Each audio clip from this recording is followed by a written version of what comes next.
Saya akan menjelaskan ke kalian tentang teknologi perkuliahan secara daring yang akan kita lakukan di Universitas Kristen Immanuel setelah PK2MB. Jadi semester pertama apa sih teknologi-teknologi yang kita gunakan di dalam perkuliahan? Let's check it out. Kita lihat satu-satu. Cek. Nah, ini adalah teknologi-teknologi yang akan kita gunakan secara perkuliahan besok. Tapi kadang-kadang dosen suka berinovasi sendiri. Jadi teman-teman juga harus memiliki kemampuan pembelajaran teknologi yang baik juga. Karena ada juga dosen yang berinovasi dengan menggunakan suatu teknologi baru di luar ini. Nggak masalah sih sebenarnya bagi kami. Asal itu akan mempermudah kalian untuk memahami materi, always welcome gitu. Nah, saya mau menyampaikan dulu bahwa banyak mahasiswa itu yang mengeluh tentang perkuliahan online. Atau teman-teman ya, yang SMA itu kan mungkin pas masa-masa akhir kalian menempuh pembelajaran secara online dan pasti mengeluhkan, aduh pembelajaran online itu nggak asik, pembelajaran online itu aku nggak dong apa yang disampaikan dosennya. Justru ini sudut pandang yang harus kita ubah. Kita sekarang sudah berada di tahun 2020, di mana teknologi itu sudah berkembang dengan sangat pesat. Kita juga harus bisa memandang bahwa teknologi ini bisa membantu kita dalam berbagai hal. Kalau saya sangat antusias dengan adanya perkuliahan online seperti ini karena kita memanfaatkan teknologi dan ini adalah salah satu revolusi terbesar dalam pembelajaran. Karena dari dulu kita sangat tabu ketika kita mau melakukan perkuliahan secara online, tetapi sekarang kita secara gamblang menggunakan perkuliahan online. Ya memang masih ada kekurangan di sana-sini, tetapi justru dengan adanya kekurangan ini, dengan adanya keluhan dari kita, pakar-pakar teknologi akan mengembangkan supaya kita bisa menjadi nyaman dengan teknologi-teknologi pembelajaran yang ada pada saat ini. Justru bagus karena penelitian akan berkembang di daerah sini, sehingga bisa nanti membantu teman-teman untuk bisa belajar dengan lebih baik lagi. Nah, perkuliahan secara online itu secara umum kita lihat kelebihannya dari kamu bisa di rumah, di dapur atau di ruang tamu. Saya di sini di UKRIM ngajarin Anda tentang perkuliahan. Memang tidak semuanya bisa kita lakukan secara online, tetapi paling nggak kita harus bisa melihat sisi positifnya dengan perkuliahan online. Ya ini kan keren tuh, kalau saya pikir keren juga nih. Saya ngajar kamu, tapi kamu baru ada di Kalimantan Barat. Saya baru ngajar kamu, tapi kamu baru ada di Papua. Saya ngajar kamu, tetapi kamu baru ada di Nias. Distance-nya sangat jauh. Justru ini bisa memberikan peluang-peluang bagi kita untuk bisa berkolaborasi lebih jauh lagi. Nah, apa aja sih yang kita gunakan di sini? Yang kita gunakan ada email universitas. Nanti tentunya akan saya jelaskan bagaimana sih cara penggunaan email universitas, karena nanti sepertinya universitas nanti akan lebih banyak memberikan pengumuman-pengumuman secara resmi, secara individual itu melalui email universitas kepada teman-teman. Kemudian ada Google Meet. Google Meet itu apa sih? Google Meet itu kayak Zoom, cuman tempatnya Google. Sometimes dosen itu prefer untuk menggunakan Google Meet daripada menggunakan Zoom. Atau ada yang sebaliknya, dia nyaman sekali pakai Zoom, dia nggak mau pakai Google Meet. Nah, tetapi kita sebagai mahasiswa yang berada, mahasiswa milenial terutama, teknologi itu bukanlah suatu momok lagi. Teknologi itu adalah bagian dari Anda. Karena Anda lahir di zaman teknologi yang sudah berkembang. Ya kan? Instagram itu sekarang sudah sangat besar. Kemudian kita lihat ya, ternyata yang menggunakan Instagram itu nggak cuma anak Jakarta, anak-anak dari tempat-tempat yang non metropolis sekalipun dia juga sudah menggunakan Instagram semua. Kemudian Facebook, WhatsApp itu kan kalian sudah gunakan semua. Jadi lucu kalau kalian tidak menerima adanya suatu perkembangan teknologi. Justru itu harusnya kalian antusias dengan adanya pengembangan teknologi seperti ini. Kemudian ada Google Classroom, ada SIA UKRIM, ada Zoom, ada WhatsApp, ada YouTube. Itu media-media perkuliahan yang kita pakai. Ini anak-anak nih di UKRIM nih baru banyak nih. Sekarang mereka bikin konten-konten. Tujuannya apa? Tujuannya supaya bisa naikin followers. Kalau naikin followers bisa apa? Naikin followers kan dia bisa beli paid promote dan dapat duit kan akhirnya. Nah, seperti itu. Bisnisnya mulai jalan seperti itu. Dunia sudah mulai berubah dengan adanya pandemi COVID seperti ini. Maka kita juga harus bisa berubah. Jangan kita tetap menggunakan idealisme kita yang lama. Kita juga harus bisa berubah, beradaptasi. Nah, kan yang bisa menang kan dia yang mampu beradaptasi dengan situasi dan kondisi. Kemudian, nah penggunaan email universitas. Nanti teman-teman akan diberitahu perihal email universitas yang akan kalian gunakan. Jadi user ID-nya apa sih? Nah itu nanti teman-teman bisa dapat. Kemudian passwordnya apa? Nanti password pertama 1234567 itu password awal. Tetapi nanti untuk ID-nya nanti akan dibuatkan secara otomatis dari tim kami untuk nanti akan disebarkan ke teman-teman terkait dengan username dan passwordnya untuk email universitas. Nah, cara makanya gini, misalnya kamu udah dapat nih alamat emailmu. Misalnya namanya Bima Murti nih, atau namanya Murti Wijaya. Ini nama saya, siapa tahu nanti mau nge-follow saya. Tapi jangan Murti Wijaya, kalau nge-follow saya di Bima Murti. Ya sekalian endorse. Oke. Misalnya masukkan kayak gitu ya, murtiwijaya@student.ukrimuniversity.ac.id. Kemudian tekan next. Nah, nanti ketika teman-teman sudah tekan next di sini, ini login Google biasa ya. Cuman kalau nanti kalian udah dapat email universitas, biasanya kan kalau misalnya kalian punya akun Gmail kan cuman masukin nama depannya doang. Misalnya alamat Gmail saya bimamurti@gmail.com gitu. Di Google kan saya cuma masukin Bima Murti aja, nggak usah pakai Gmail. Tetapi ketika kalian menggunakan email universitas, kamu harus memasukkan secara lengkap. Misalnya namanya murtiwijaya@student.ukrimuniversity.ac.id. Nah, seperti itu kalian bisa masuk ke email universitas. Jadi jangan cuma Murti Wijaya doang. Nanti kalau Murti Wijaya dikira dibacanya sebagai Gmail, bukan sebagai @student. Gitu. Jadi kita email universitas kita menggunakan engine-nya Google. Itulah kenapa kita menggunakan sign in menggunakan Google Mail, gitu ya. Kemudian kamu pencet next-nya ini. Next itu ada di sini, yang artinya lanjut. Kemudian nanti kamu akan disambut. Welcome. Kamu masukkan password defaultnya. Ini ya password defaultnya 4. Kalau sekarang belum ada. 1234567 Kemudian ditekan next. Kalau salah nanti akan ditanyain lagi. Nah, nanti kamu diminta majuin CAPTCHA. Ya, CAPTCHA. Ini bacanya apa? Nanti kamu tulis di sini. Habis itu nanti kamu pencet next. Itu ya. Kemudian apalagi? Nanti kamu akan dikasih lihat perjanjian email dari Google atau term and conditions ya. Ya biasanya kita baca term and condition itu yang kita baca secara detail itu ini. Ya, karena kita jarang baca yang bagian atas. Kita biasanya langsung seperti ini. Jadi ya. Kenapa? Karena terlalu panjang dan kita tidak paham apa yang mereka katakan. Jadi biasanya kita accept aja. Oke. Setelah itu nanti kamu akan diminta untuk masukkan password baru. Misalnya password barunya apa? ABC atau apa terserah. Passwordnya itu tidak ada ketentuan kalau dari Google. Kamu mau password segapa-gapamu, password yang paling mudah kamu ingat, tanggal jadian, tanggal putus, tanggal apa ya? Punya dapat motor baru, nah itu bisa dimasukkan di sini. Tapi terserah. Kalau bisa yang rumit jadi tidak bisa ditebak oleh mantan kamu atau pacar kamu yang baru sekarang, atau kalau yang belum punya pacar ya teman kamu paling enggak. Kemudian change password. Nanti akan diganti passwordnya.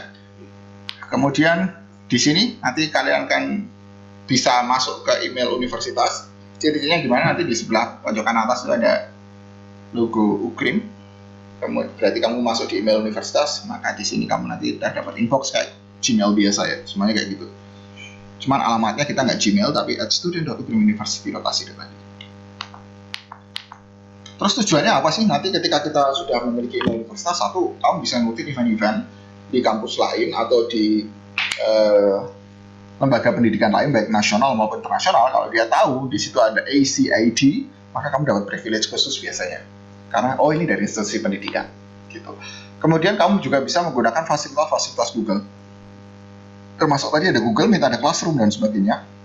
Itu kalau kita menggunakan role kampus, kalau kamu masuk ke misalnya ke Classroom atau Google Meet tidak menggunakan email kampus, maka akan ditolak atau kamu hanya akan difilter oleh dosennya. Oh, ini bukan dari Ukrim, saya tolak. Nah, kita bisa menggunakan fasilitas itu kalau kita menggunakan email kampus. Gitu. Nah, yang kedua yang kita pelajari adalah Classroom. Classroom itu adalah Learning Management System atau LMS atau pengelola pembelajaran, sistem pembelajaran. Yang kalian lakukan adalah kalian cukup login dengan email universitas kamu. Kemudian pilih continue. Setelah itu kamu akan ditanyain kamu student atau teacher. Nah, hati-hati. Student artinya saya pelajar. Teacher artinya I am teacher. A teacher artinya saya seorang guru. Pilihlah saya seorang pelajar. Ya, jangan pilih ini. Nanti kalau pilih ini, Anda ngerepotin saya. Kenapa? Karena saya harus buka adminnya, kemudian ganti role kamu secara manual ke student. Kenapa sih kalau teacher, kalau kamu nanti salah pilih ya nanti masalahnya lebih banyak ke teknis sih gitu. Jadi pastikan kamu pilih role sebagai student ya. Tapi kalau misalnya Pak, waktu saya mau milih role tiba-tiba ada adik saya datang numpahin gelas terus secara tidak sengaja komputer saya atau HP saya memilih I'm teacher. Ya kalau misalnya ada kasus khusus kamu bisa komunikasi dengan saya kemudian sampaikan Pak tolong bisa diubah ke student. Nggak apa-apa, nggak usah takut, tapi jangan kebanyakan. Makanya kalau bisa benar ke student gitu. Kemudian nah nanti kamu akan dapat seperti ini yang ada di sini ya kan, benar di sebelah sini ya. Ini adalah Google Classroom-nya. Nah, gimana caranya ngikutin kelas di Google Classroom? Ini kan kelas ya, Classroom itu ruang kelas gitu kan. Kalian pilih ini tombol plus nanti yang ada di pojok, kemudian nanti pilih join class gitu. Nanti misalnya kalian biasanya sih kalau dosen-dosen nanti akan bikin grup pakai grup WA, tapi ada juga yang pakai Telegram. Biasanya sih WA sih rata-ratanya. Nanti kamu akan dia akan memberikan invite link ke kamu kalau kamu ngambil mata kuliahnya dia. Kemudian nanti kamu bisa berkomunikasi untuk teman-teman sekelas termasuk dosen di grup WA-nya itu. Nah, nanti di grup WA-nya itu juga dosen akan membagikan kode untuk Google Classroom-nya biar nanti komunikasi berlanjut di Classroom. Nah, nanti Anda akan pilih join class, kemudian nanti kamu masukkan class code. Nanti kan class code-nya akan di-share oleh dosen, entah via WhatsApp atau apa. Misalnya A, B 7, misalnya, anggap aja ini 7 ya, ini agak susah. 7R. Misalnya kayak gitu, terus nanti kamu pilih join. Nanti kamu akan bergabung di perkuliahan yang dimaksud oleh Bapak Ibu dosen, gitu ya. Seperti itu sih. Sorry, ini udah sampai menit ya. Selamat, Anda berhasil mengikuti kelas. Nanti di situ nanti panduan lengkap bisa dilihat di materi yang dibagikan. Nanti saya beri link juga di akhir PowerPoint-nya ini. Kamu bisa dapetin PowerPoint-nya ini juga dari teman-teman dari PK2MB. Nanti di bagian belakang ada link untuk menuju ke materi ke materi ini. Sorry, nanti sudah dibagikan sama panitia juga terkait dengan link materi yang bisa kalian peroleh. Ada PDF-nya, nanti kamu bisa baca panduan bagaimana sih nanti ngikutin tugas dan sebagainya, kamu bisa lihat di situ. Tapi paling nggak di sini kamu sudah bisa masuk ke Classroom. Nanti ngupload tugas gimana caranya, tapi saya rasa teman-teman udah canggih lah ya untuk bisa seperti itu. Kalau belum gimana Pak, saya di daerah belum ada koneksi internet, teknologi saya masih cukup ketinggalan. Saya masih merasa berkekurangan dari teman-teman. Maka dari itu teman-teman juga harus segera bisa menyesuaikan. Justru dengan ini teman-teman bisa mengejar ketertinggalan teman-teman misalnya yang tidak mengerti tentang teknologi sama sekali. Ayo sekarang kita sudah di tahun 2020, kita sudah nggak bisa untuk tidak mengenal teknologi. Ya, setiap kali kita melakukan suatu kegiatan semua pasti menggunakan teknologi. So kita harus agresif terhadap teknologi-teknologi baru yang dikembangkan. Jangan mau kalah sama teman-teman yang ada di daerah-daerah metropolis sana atau yang ada di kota-kota besar. Karena dengan adanya internet semuanya bisa menjangkau. Semua bisa dijangkau. Ya. Kamu harus tetap berusaha, harus bisa. Sudah namanya mahasiswa ya, namanya mahasiswa sudah mahal. Siswa yang mahal. Jadi sudah tidak siswa sekolah yang harus dituntun satu persatu, ini loh caranya, dikasih tahu pelan-pelan. Kan kalian bukan yang seperti itu. Kalian sudah dianggap menuju ke dewasa, maka di situ pembelajarannya pun harus berbeda. Bukan tuntun satu persatu lagi, tetapi kamu harus lebih agresif lagi dalam belajar. Oke, the next is Google Meet. Google Meet itu nanti digunakan sama seperti Zoom. Cuman kalau Zoom kan kamu harus install aplikasinya dulu nih. Ya kalau di HP kamu install aplikasi Zoom, kalau di laptop kamu harus install Zoom for desktop dan for PC.